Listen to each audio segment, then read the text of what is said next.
ராதிகா வணக்கம். நீட் முறைகேடு தடுப்பு நடவடிக்கை தடுப்பு ஒத்திகை நாடு முழுவதும் தொடங்கியிருக்கிறது. நீட் தேர்வு நடைபெறக்கூடிய மையங்களில் இந்த ஒத்திகை என்பது தொடங்கியிருக்கிறது. இன்ற நாள் முழுவதும் இந்த ஒத்திகை நடைபெறும் என்றும் ஏற்கனவே அறிவிக்கப்பட்டிருக்கிறது. விமானங்களில் வினாத்தாள்கள் கொண்டு செல்வது, அதே போன்று உயரடுக்கு பாதுகாப்பு, பல்வேறு சோதனைகள் உள்ளிட்ட பல்வேறு ஆய்வுகள், பல்வேறு வகையான இத்தனை நெருக்கடிகளுக்கு மத்தியில் இந்த நீட் தேர்வு என்பது இதுவரை எந்த ஒரு நுழைவுத் தேர்வும் நடத்தாத அளவுக்கு இந்த நீட் தேர்வு நடத்தப்படுவது என்பது நாம் பார்த்து வருகின்றோம். அந்த வகையில் தான் கடந்த மாதம் 3ஆம் தேதி அன்று நடந்த நீட் தேர்வு வினாத்தாள் கசிவு காரணமாக ரத்து செய்யப்பட்டு நாளைய தினம் மறு தேர்வு நடத்தப்பட இருக்கின்றது. இந்த மறு தேர்வில் எந்தவித குளறுபடிகளும் ஏற்பட விடாமல் இருப்பதற்காக கல்வித்துறை தகுந்த ஏற்பாடுகளை செய்து வருகின்றது. குறிப்பாக வினாத்தாள்களை கொண்டு செல்ல ராணுவ ஹெலிகாப்டர்கள் மற்றும் சிறிய விமானங்கள் பயன்படுத்தப்பட்டிருக்கிறது. வினாத்தாள் தயாரிப்பில் இருந்தவர்கள் ரகசியமாக வைக்கப்பட்டிருக்கிறார்கள். தேர்வு ஏற்பாடுகள் பற்றி துறை அதிகாரிகள் அவ்வப்போது ஆய்வு நடத்தி வருகிறார்கள். இந்த நிலையில்தான் நேற்று முன்தினம் மத்திய கல்வி அமைச்சர் தர்மேந்திர பிரதான் தலைமையில் ஒரு ஆய்வுக் கூட்டம், உயர்மட்ட ஆய்வுக் கூட்டம் நடத்தப்பட்டது. இந்த ஆய்வுக் கூட்டத்தில் கல்வி அமைச்சகம், மாநில அரசுகள், தேசிய தேர்வு முகமை மற்றும் உயர்கல்வி நிறுவனங்களை சேர்ந்த மூத்த அதிகாரிகள் பங்கேற்றார்கள். நேரிலும் காணொலி வாயிலாகவும் கலந்து கொண்டார்கள். மொத்தமாக 220 பேர் இதில் பங்கேற்று இருந்தார்கள் என்பதும் முக்கியத்துவம் வாய்ந்த ஒன்றாக இருக்கின்றது. இந்நிலையில்தான் இந்த கூட்டத்தில் பல்வேறு கட்ட பாதுகாப்பு ஏற்பாடுகள் எப்படி செய்யப்படுவது உள்ளிட்ட பல விடயங்கள் குறித்தெல்லாம் தீவிரமாக ஆலோசிக்கப்பட்டது. இந்த நிலையில்தான் நாளை திட்டமிட்டபடி நீட் மறுதேர்வு நடத்தப்படுகிறது.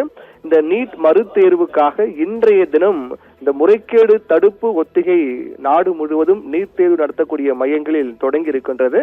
மறுதேர்வை பாதுகாப்பாகவும் எந்தவித முறைகேடுகளும் நடைபெறாவண்ணம் நடத்தப்படுவது உறுதி செய்யவும் தேர்வுக்கான ஆயத்த பணிகளின் முக்கிய கட்டமாக இந்த ஒத்திகை என்பது பார்க்கப்படுகின்றது. இந்நிலையில்தான் 9 மணிக்கு இந்த ஒத்திகை தொடங்கி இன்று இரவு வரை நடைபெறுவதற்கான வாய்ப்பு இருப்பதாக கூறப்படுகிறது. இந்த ஒத்திகையில் வினாத்தாள்கள் வழங்குவது முதல் விடைத்தாள்களை சேகரித்து செல்வது வரையிலான செயல்முறைகள் அனைத்தும் ஒத்திகை பார்க்கப்படும்.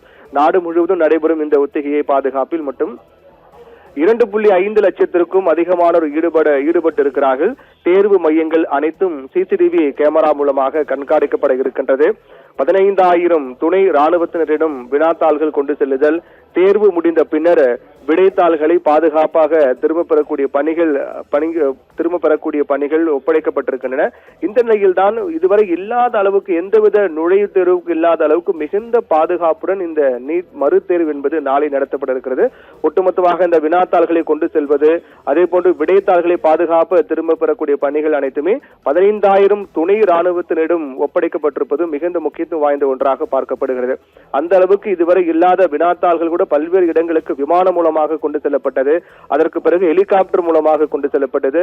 தபால் சேவைக்கான அந்த வேன் மூலமாக கொண்டு செல்லப்பட்டது. துணை ராணுவ படையினர் பாதுகாப்புடன் கொண்டு செல்லப்பட்டது என மிகப்பெரிய ஒரு பாதுகாப்புக்கு மத்தியில் இந்த தேர்வு நடத்தப்பட இருக்கின்றது, மறுதேர்வு. இந்த நிலையில் தான் அதற்கான ஒத்திகையும் தற்போது தொடங்கி இருக்கிறது. இன்று மாலை வரையில், இரவு வரையில் இந்த ஒத்திகை நடைபெறும் என்று எதிர்பார்க்கப்படுகிறது.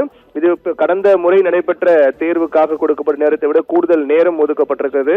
மேலும் அரசு தரப்பிலும் பல்வேறு ஏற்பாடுகள், கூடுதலாக பேருந்துகள் இயக்குவது, ரயில் சேவை கூடுதலாக இயக்குவது போன்ற பல்வேறு ஏற்பாடுகளும் செய்யப்பட்டிருக்கிறது. இந்த நிலையில் தான் தேர்வு மிக பாதுகாப்பாகவும் எந்தவித பிரச்சனையும் இல்லாமல் நடத்துவதற்காக, எந்தவித முறைகேடும் இல்லாமல் நடத்துவதற்காக ஒத்திகை என்பது நடைபெற்று வருகின்றது. ராதிகா.